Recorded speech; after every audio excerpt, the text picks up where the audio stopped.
of the exhaust back in there. Oh, I need my SSD mixer. And now let's see if it'll turn on.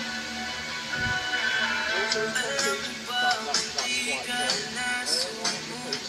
I'll set it to my phone. Oh, wait, I think we broke the scratch phone.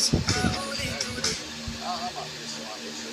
Alright, so I've found this thing. It's pretty much the same as the other one, just a bit more used. When we've posted, look at that. Oh, CPU temperature is inflated too. Not sure how old CPU temperature, but it's lifted. So we get a stress test. Look at 1.5.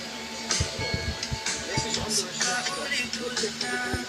This one is climbing a bit. If this goes below 60 though, this is literally better than the top. This has got to go up to about 65.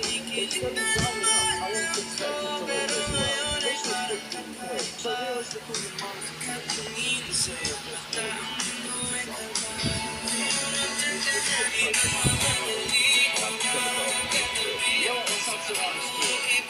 you know what the temperature is dropping? Look at that, right? That's where we have to be. I'm going down. The answer's I'm going to put this on the power. It's going to 47 degrees. I was not expecting that to work this well. It's dropping temp. This is on the stress test. Let's stop the stress test.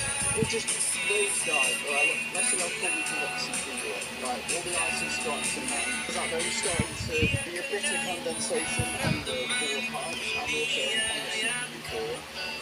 Yeah, look at all that condensation. That's a bit happening. It's a bit too cold. But you know what? We're all working. I was not expecting to do this well.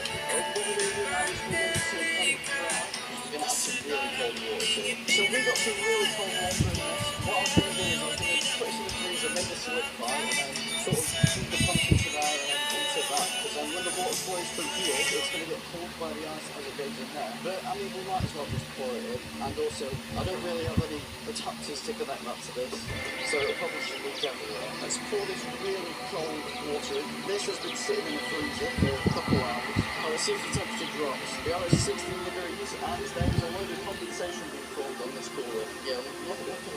12 degrees. Now it's going to be a load of water.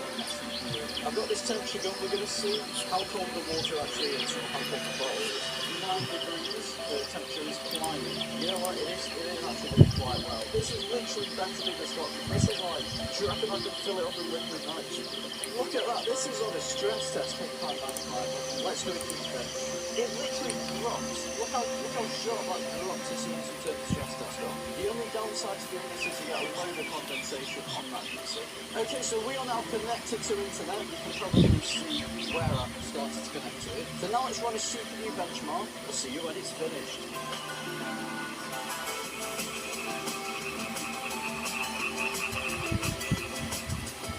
Alright, so the stress test was just finished, and it got a single core score of 518 and a multi-core score of 1522.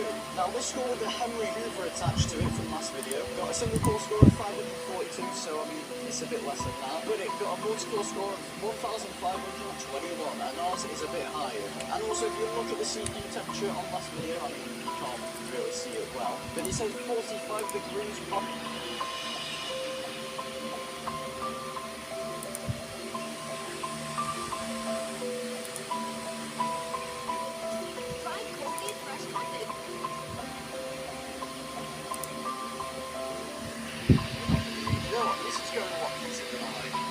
Right, with this cooling system, what we're going to do is we're going to, I might